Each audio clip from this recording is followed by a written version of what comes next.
And so he was really a military genius. He attacked the Hessians on Christmas Eve. They were all drunk and sleeping.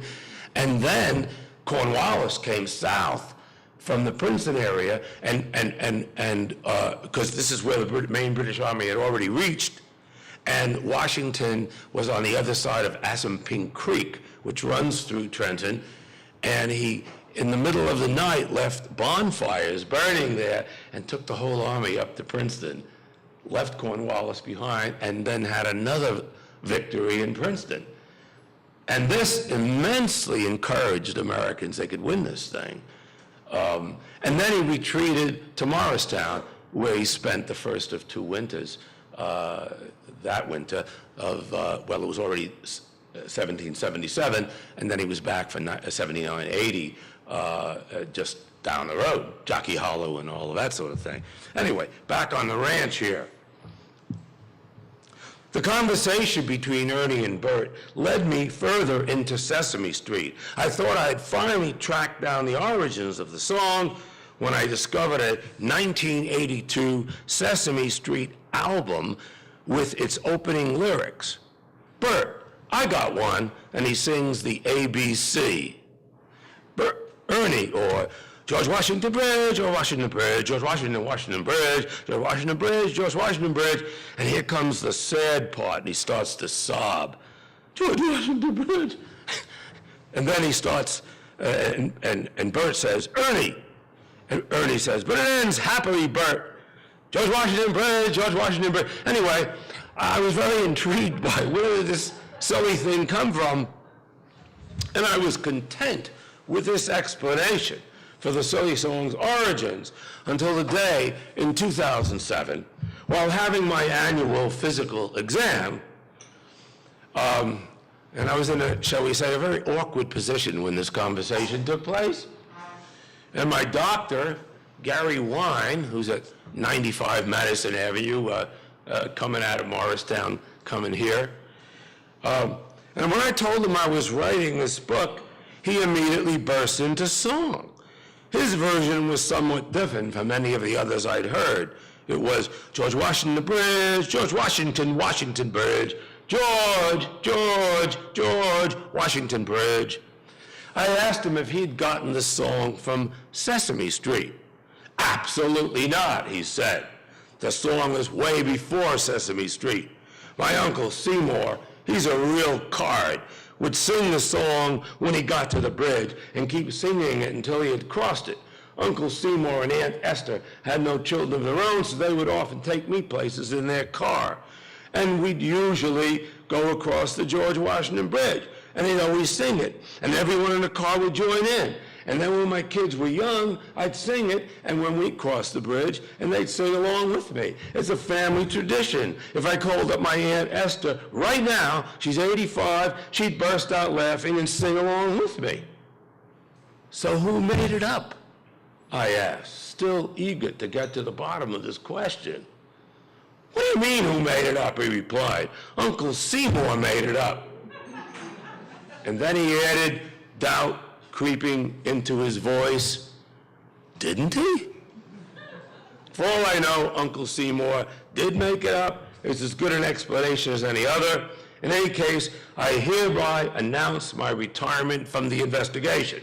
Having discharged my responsibilities as best I could, I invite readers, you, or anybody who hears me talk on this, to take up the search for the song's origins on their own. I shall be happy to hear the results. You can email me at, and I provide my email address right in the book, which I've never done before. New revelations about the song will be acknowledged in any subsequent editions of the book.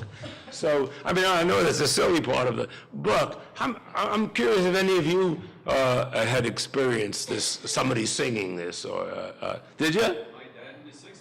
Did he really?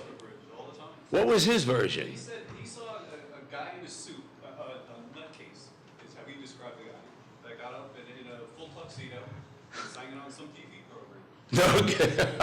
So that's, if I'd known about you, I'd have stuck that in the book about your dad. I'm talking about, so you know Yeah. exactly what the story There's a lot of mythology about the bridge, and since, I'm wondering if this is part of it. There's always the mythology that, the anchorage of the New Jersey side is anchored right into the Palisades itself. The Palisades are holding up the bridge. I mean, basically, a suspension bridge it's kind of a Rube Goldberg cartoon almost. You put up two towers, and then you basically run a kind of a clothesline between the towers. And then you hang threads down from the clothesline, and that's what holds up the bridge.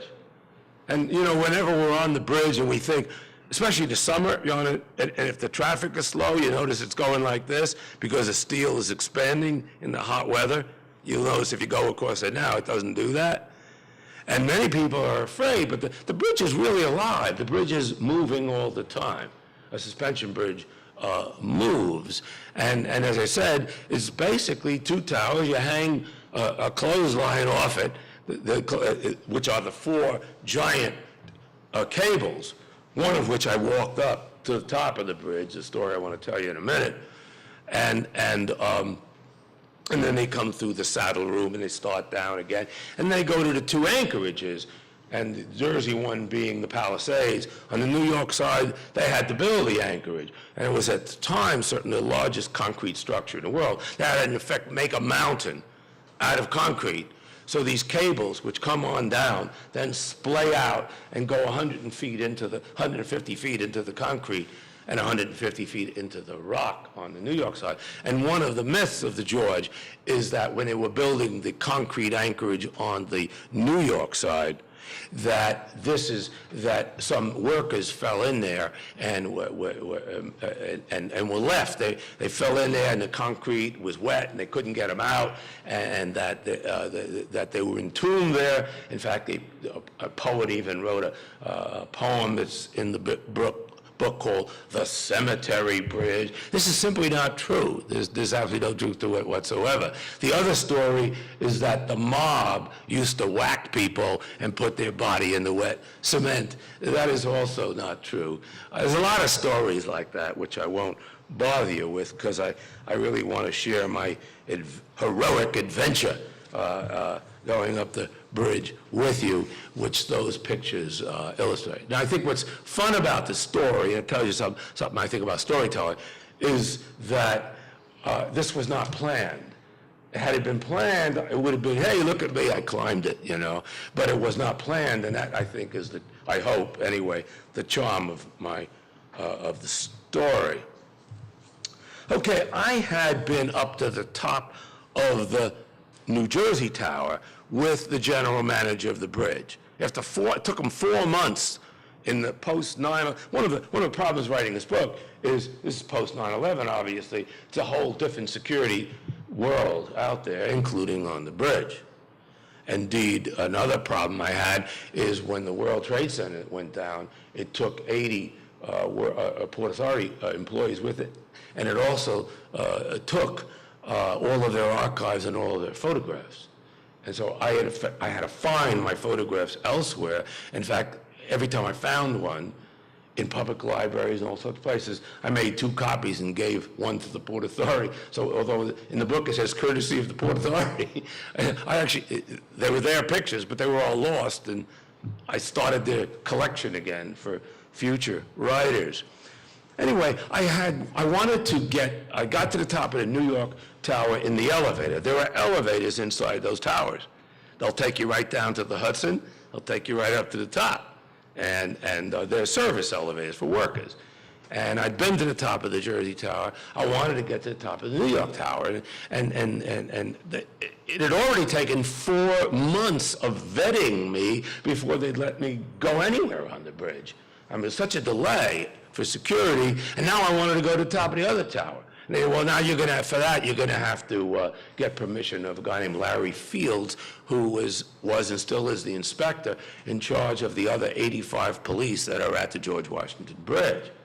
And it's a huge operation. There are 200 other employees. Close to 300 people work at the George Washington Bridge.